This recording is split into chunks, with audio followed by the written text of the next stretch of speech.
variables codificadas. Había leves modificaciones, como es natural, porque obviamente no habían algunos factores codificados que juegan un rol importante también en el análisis estadístico. Y una de las variables que compartían todos era el sexo-género. Ya estaban codificadas y el sexo-género. Y esto es un elemento importante porque el profesor Orozco ha demostrado en los dos trabajos que el sexo-género era el factor que más determinaba la expresión pronominal en el español de Barranquilla. O sea que en cuanto a este factor social ya veíamos una homogeneidad y en cuanto a los factores lingüísticos, bastante también. Bien. Y esos elementos, las tasas altas pronominales, el comportamiento de la selección de los mismos predictores y grupos y factores como significativos para la expresión pronominal, nos estaba indicando ya un comportamiento bastante similar. Cuando ya tenía codificados todas las variables con todos los datos, y nuevamente ya empiezo a hacer, se llama, acá se dice corridas, el análisis estadístico en el BRUL ahora, el BRUL descartaba el factor nuevamente dialecto como un factor posible de diferenciación, ¿verdad? En cuanto al comportamiento pronominal, y además que era el de menos valor, o sea, el valor P, que es importante para determinar la influencia de ese predictor en las diferencias, era descartado como una de las variables, la variable menos significativa. Entonces eso demostraba una vez más ya ahora una cierta, bastante homogeneidad entre el comportamiento de las variedades dialectales o estas tres variedades que estaba analizando del Caribe, ¿no? Y bueno, ya de aquí en adelante voy a hacer lo que voy a dar es resultados generales, que fue lo que hice en mi tesis, ¿no? Porque ya venía demostrando que el Caribe se comportaba como un mismo dialecto en términos de tasas pronominales. Entonces, el factor más determinante, aquí están los factores en verde, los que más fueron significativos, los factores, entonces tenemos que efectivamente la tendencia es que a los pronombres del singular son los que más tienden a la expresión pronominal, ¿no? Y yo hice una diferencia, por ejemplo, entre los pronombres de segunda persona para comparar un poco este estudio con otros estudios de las Antillas, que hay unas hipótesis sobre el comportamiento de estos pronombres de segunda persona, y este comportamiento es idéntico, por ejemplo, al de Cameron o al de otros estudios que hacen esta diferencia, estando uno en primera posición, el tú menos específico, el usted menos específico, el yo, el usted más específico y el tú más específicos también tienden a favorecerlo, pero en menor proporción, en menor peso de significancia que los no específicos, ¿no? Y efectivamente los pronombres del plural tienden a no favorecer la expresión pronominal. Esto es también un rasgo del español general, ¿no? Lo que parece ya ser un comportamiento, y ahora los estudios nos permiten ir corroborando eso en términos generales, o sea, las altas tasas en todos los dialectos, independientemente de la tasa general de expresión pronominal, en términos generales el comportamiento del español es que los pronombres del singular tienden a favorecerlo y los del plural a no.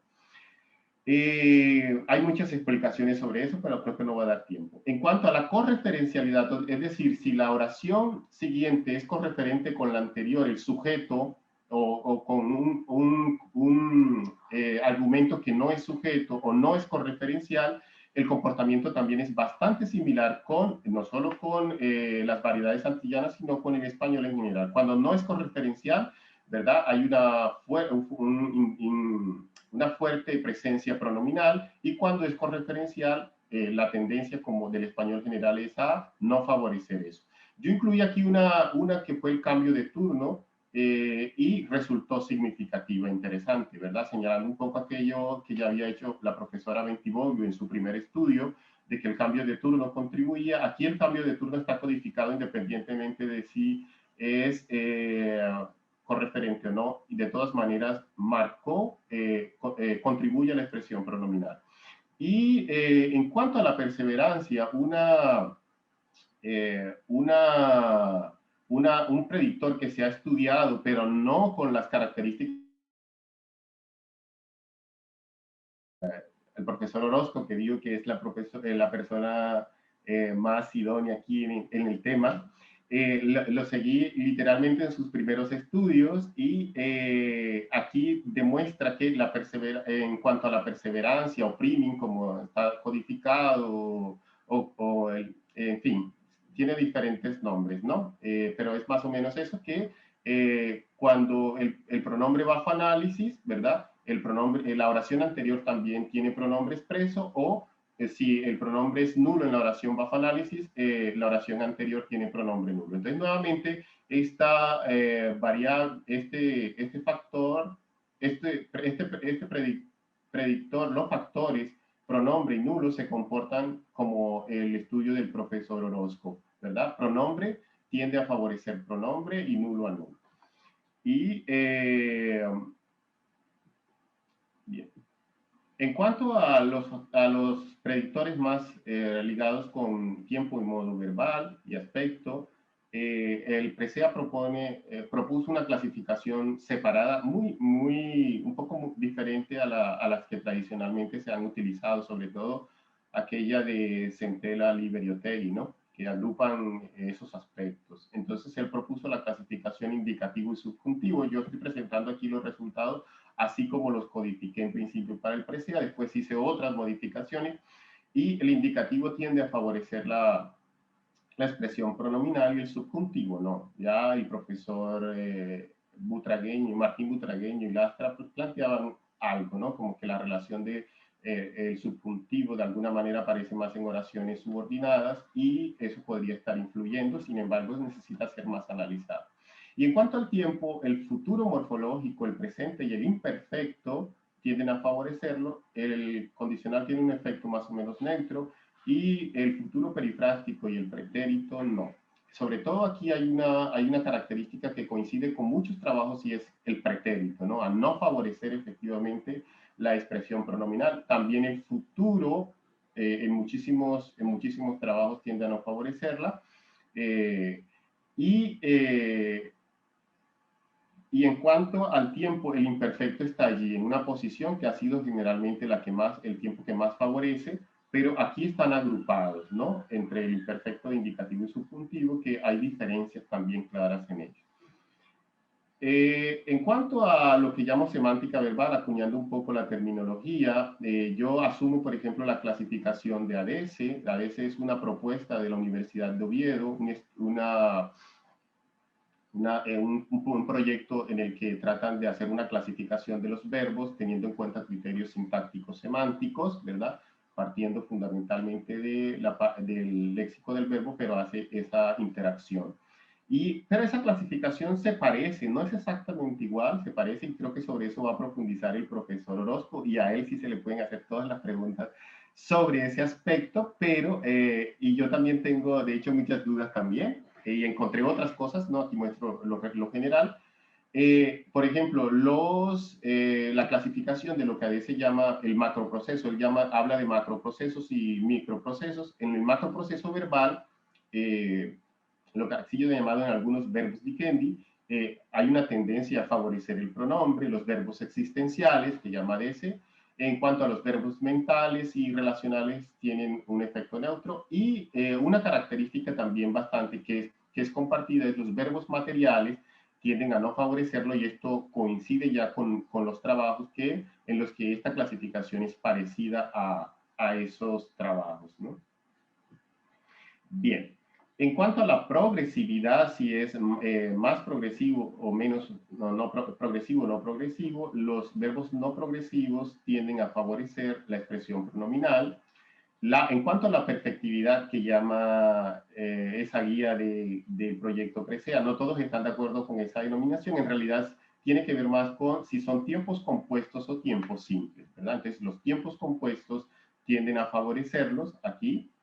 Y en cuanto a la ambigüedad morfológica, que ha sido un factor bastante analizado, algunas veces solo la ambigüedad morfológica, otras veces ambigüedad morfológica y ambigüedad textual, ¿verdad? Que combina un poco el contexto de esa oración que se está analizando. la ambigüedad efectivamente tiende a favorecerlo, aunque no es tan alto, ¿no? Sin embargo, cuando yo voy a hacer cruces, ese fue el factor lingüístico, el predictor lingüístico menos importante, pero cuando yo hago cruces de la ambigüedad con otros, resulta bien relevante ese cruce, ¿no? Porque efectivamente, si hay ambigüedad y hay cambio de referente, hay una alta tasa de pronombres expresos, o sea que el hablante, ahí el factor del discurso está determinando claramente la expresencia pronominal para evitar cualquier confusión del interlocutor, ¿no?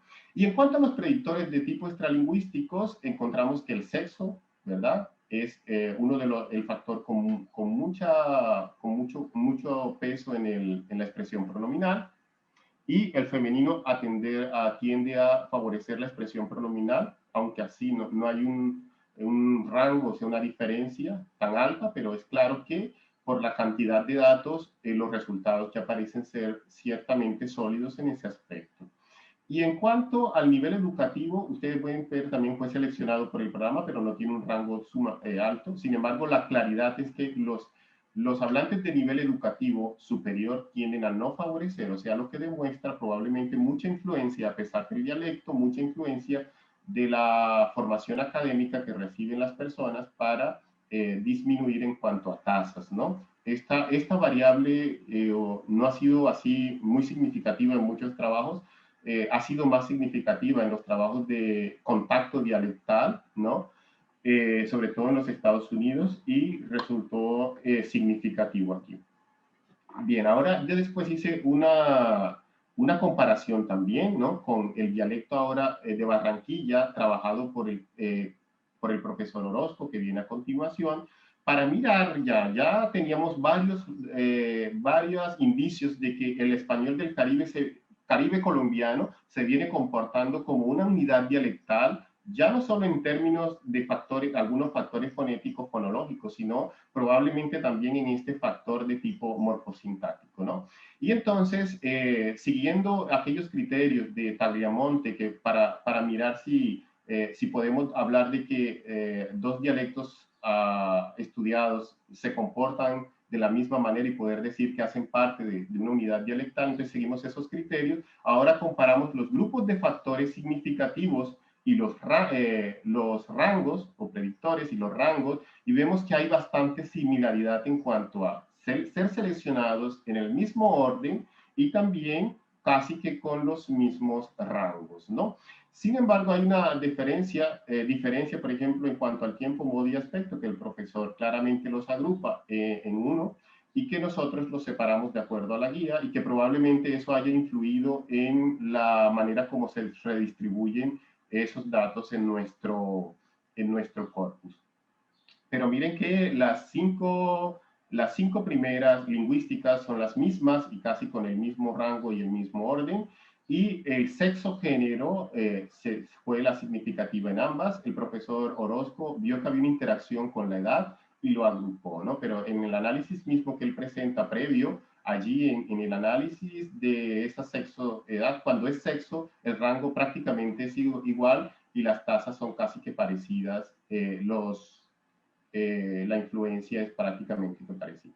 Ahora comparamos los factores, ya no solo los predictores, sino los factores, para mirar cómo es el comportamiento, y nuevamente hay un comportamiento bastante similar, ¿no? En cuanto a persona y especificidad del sujeto, hay claras diferencias porque fueron categorizados, codificados de manera diferente, ¿no?